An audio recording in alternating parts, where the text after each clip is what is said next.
ஓம் சாய்ராம், ஜெய் சாய்ராம்.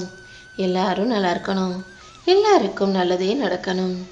என் அன்பு பிள்ளையே, நான் என்ன சொன்னாலும் நீ உன் இஷ்டத்துக்கு நீ செய்கிறதையே செஞ்சுக்கிட்டு இருந்தீனா, ஒரு அப்பாவாக உனக்கு ஒரு வழிகாட்டியாக இருக்கக்கூடிய இந்த சாயப்பாவுக்கு கோபம் வரத்தானே செய்யும். நீ நல்ல எண்ணங்களோட உன் வாழ்க்கையில் எல்லா செயல்களையும் செய்துக்கிட்டே இரு. வேற எதை பற்றியும் கவலைப்படாத, எதுக்காகவும் பயப்படாதுன்னு நான் மறுபடியும் உனக்கு சொல்லிக்கிட்டே இருக்கேன். ஆனால் நீ அதிலெல்லாம் கவனம் செலுத்தாமல் அவங்க வாழ்க்கை அப்படி இருக்குது, இவங்க இப்படி வாழ்கிறாங்க, எனக்கு மட்டும் எல்லா பிரச்சனையும் வந்து சேருதுன்னு எதுக்காக கவலைப்பட்டுக்கிட்டே இருக்க? எது எப்படி நடந்தாலும் ஏதாவது ஒரு சமயத்தில் நான் உனக்காக ஓடி வந்து கை கொடுத்து உன்னை காப்பாற்றுவேன்னு சொன்னதை நீ ஏன் அடிக்கடி மறந்து போகிற? உனக்கு தீங்கு நினைப்பவர்களையும் உன் வாழ்க்கையில் இருக்கக்கூடிய கஷ்டத்தையும் இந்த சாயப்பா கிட்ட ஒப்படைச்சிட்டு அமைதியா உன் வேலையை மட்டும் சரியாக செஞ்சுக்கிட்டே இரு. சரியான சமயமும் நேரமும் காலமும் நெருங்கி வரும்போது இந்த சாயப்பா நானே உனக்கான நல்லது அனைத்தையும் நடத்தி முடிப்பேன்றதை புரிஞ்சுக்கோ. எப்போதும் ஒருவருக்கு நீ நம்பிக்கையான ஆளாக இரு. ஒருத்தருக்கு நம்பிக்கையாக இருக்கணுன்றதுக்காக இன்னொருத்தரை ஏமாற்றி அடுத்தவங்களுக்கு கஷ்டம் கொடுக்கக்கூடிய பிள்ளையாக நீ ஒருபோதும் இருக்க வேண்டாம்.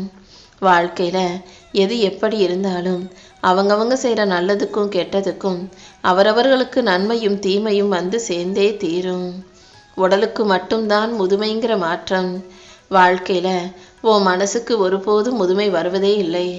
மனசை எப்போதும் புத்துணர்ச்சியாக புது உற்சாகத்தோடு வச்சுக்கிட்டு நல்ல செயல்களை அழகான விஷயங்களை செய்ய பழகு.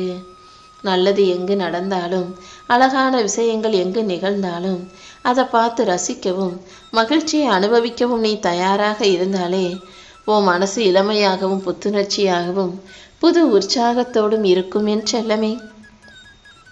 தாகம் எல்லாருக்கும் தான் வரும்.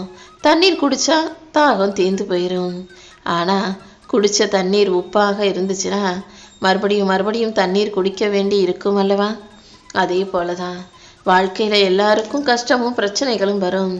கஷ்டம் வரும்போது, பிரச்சனை வரும்போது உடனே அதுக்கு முடிவு தேடணும், உடனே அதுக்கு முடிவு கிடச்சிடணும்னு அவசரப்பட்டு உப்பு தண்ணீரை குடிப்பது போல தப்பான வழியில் போயிட்டீன்னா அதுக்கப்புறம் நீ நல்லது செய்கிற வரைக்கும், உன் வாழ்க்கையில் நல்லது நடக்கிற வரைக்கும் வாயில் அந்த உப்பின் சுவை போல வாழ்க்கையில் கஷ்டம் உன்னை தொடர்ந்து கொண்டே தான் இருக்கும். எப்போவுமே வாழ்க்கையில் நல்லதை மட்டுமே யோசி, நல்லதை மட்டுமே நேசித்து செய்ய பழகு. உனக்கு பிடிக்காத ஒரு விஷயம் வாழ்க்கையில் நடந்துருச்சுன்னா உடனே நீ ரொம்ப மனசு சோர்ந்து போயிடக்கூடாது. பொறுமையாக இருந்தீனா வாழ்க்கை உனக்கு பிடிச்சது போல மகிழ்ச்சியான வாழ்க்கையாக நான் மாற்றி கொண்டு வந்து ஒப்படைப்பேன். எப்போதும் பிடிக்காத விஷயங்களும் விரும்பாத விஷயங்களும் நடக்கும்போது அதற்குரிய மாற்றத்தை தேடு. உனக்கான மாற்றத்தை இந்த சாயப்பா நிச்சயம் உருவாக்கி கொடுப்பேன். தீய பழக்க வழக்கங்களை கையில் வச்சுக்கிட்டினா உன்னை சுற்றி எல்லாமே தீய விஷயங்களாக ஒன்றன் பின் ஒன்றாக தவறாக நடந்து உன் வாழ்க்கையே நரகமாக மாறி போயிடும். அதனால தான் எப்போதுமே நல்ல பழக்க வழக்கங்களை வச்சுக்கோ. அதன் மூலமாக நீ நலமாக வளமாக செல்வ செழிப்பாக வாழ முடியும்னு சொல்கிறேன். இந்த உலகத்தில் நீ பிறந்தது நலமோடும் வளமோடும் வாழத்தானே. தேவையில்லாத பழக்கங்களுக்குள் மாட்டிக்கிட்டு வாழ்க்கையவே இழந்து சோக பிம்பங்களாக நீ வாழ்கிறதுக்காக பிறக்கவில்லை. தினமும் உன் வாழ்க்கையில் நல்ல எண்ணங்களை வச்சுக்கிட்டு நல்ல செயல்களை செய்ய பழகு.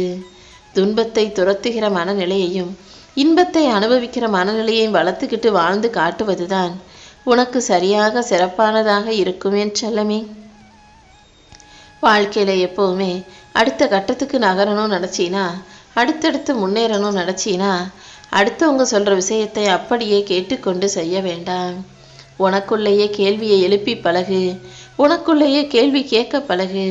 இதை செஞ்சோம்னா இது நமக்கு சரியாக வருமா, இது நம்ம வாழ்வின் முன்னேற்றத்துக்கு உதவுமான்னு ஒரு முறைக்கு இருமுறை யோசித்து எதையும் செய்யணுமே தவிர அடுத்தவங்க சொன்னாங்கன்னா சரியாக இருக்கும்ன்ற நம்பிக்கையை முதல்ல தூக்கி எறிஞ்சிடு என் செல்லமே. நீ செய்த தவறை எல்லாம் மறந்துட்டு அந்த தவறு நடக்கும்போது நீ கற்றுக்கிட்ட பாடத்தை ஞாபகம் வச்சுக்கோ. வாழ்க்கையில் எல்லாருமே தப்பு செய்யக்கூடியவர்கள் தான். நீயும் தப்பு செஞ்சிருக்கலாம். அப்படி நீ தப்பு செய்யும்போது அதன் மூலமாக உனக்கு கிடைச்ச அனுபவ பாடங்களை வச்சு வாழ்க்கையை சரியாக வாழ தயாராகு. வாழ்க்கைனா பிரச்சனைகள் வரும் போகும். பிரச்சனையிலிருந்து தப்பிக்க முயற்சி செய்யாம அதை எப்படி எதிர்கொண்டு சமாளிக்கிறதுன்னு முயற்சி செய். பிரச்சனைகளை சமாளித்து நீ சரி செய்யும் போது அதன் மூலமா உன்னுடைய இலக்கை உன்னால் அடைய முடியும். இலக்கை அடைவதற்கான முயற்சியில் ஒருபோதும் பின்வாங்காதே. உனக்கென ஒரு லட்சியமோ குறிக்கோளோ இலக்கோ வச்சுக்கிட்டு அதை அடைவதற்கான முழு முயற்சியையும் நீ கவனமாக செஞ்சே ஆகணுமே செல்லமே. தப்பு செஞ்சிட்டா அதனால தான் தப்பாக போச்சு, இவங்கனால தான் தப்பாக போச்சுன்னு வேறு எதையும் யாரையும் சாக்கு சொல்லாதே, காரணம் சொல்லாதே. எதுவாக இருந்தாலும் உன் வாழ்க்கையில் நடக்கிற எல்லா விஷயங்களுக்கும் நீ தான் பொறுப்புங்கிறத ஞாபகம் வச்சுக்கோ.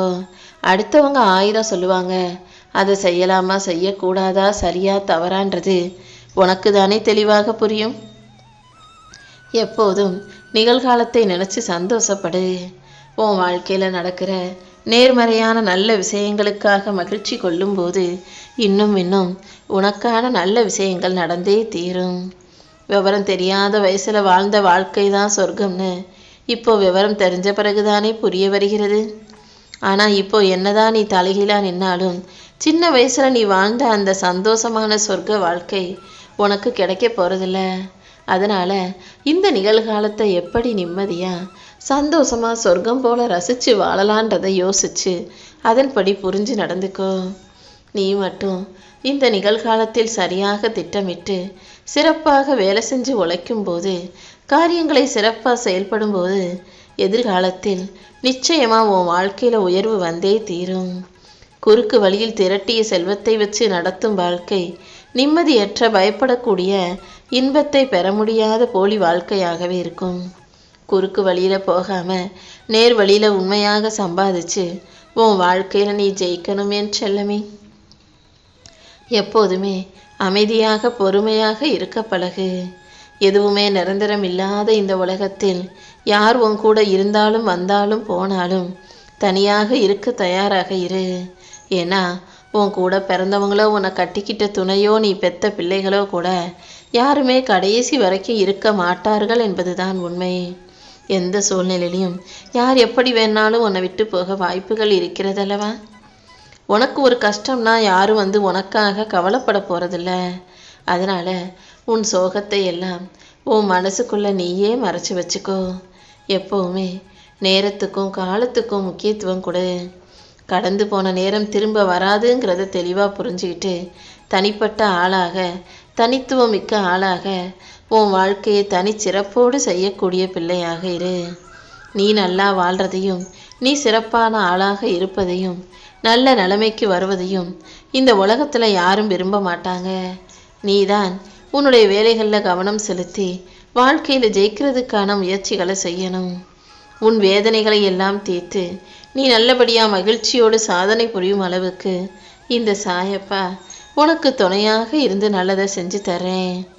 எங்கேயாவது சண்டை நடக்கும் போதும், தேவையில்லாத வாக்குவாதம் நடக்கும் இடங்களிலும், வீண் பேச்சும் வெட்டி பேச்சும் விவாத பேச்சும் நடக்கும் இடங்களிலும், உனக்கு பொருந்தாத கருத்துக்களை பேசும் இடங்களில் இருந்தும் விலகி போகிறதும் அமைதியாக இருப்பதும் தான் உன் மன அமைதியை குறைக்காத நல்ல விஷயங்களாக இருக்கும். எந்த இடத்துலையுமே எல்லா விஷயங்களையும் முழுசாக தெரிஞ்சுக்கிட்டு பேசு.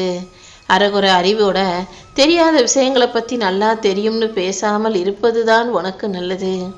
ஏன்னா அரைகுறையாக தெரிஞ்ச விஷயத்த நல்லா தெரிஞ்சது போல் நீ உறுதியாக அடித்து சொல்லும்போது, அது நாளைக்கு பொய்ன்னு தெரிய வரும்போது இத்தனை நாள் நீ சொன்ன எல்லா விஷயங்களும் பொய்யா போய் உன் மேலே ஒரு தவறான அபிப்பிராயமும் தப்பான கண்ணோட்டத்தும் வந்துடும்.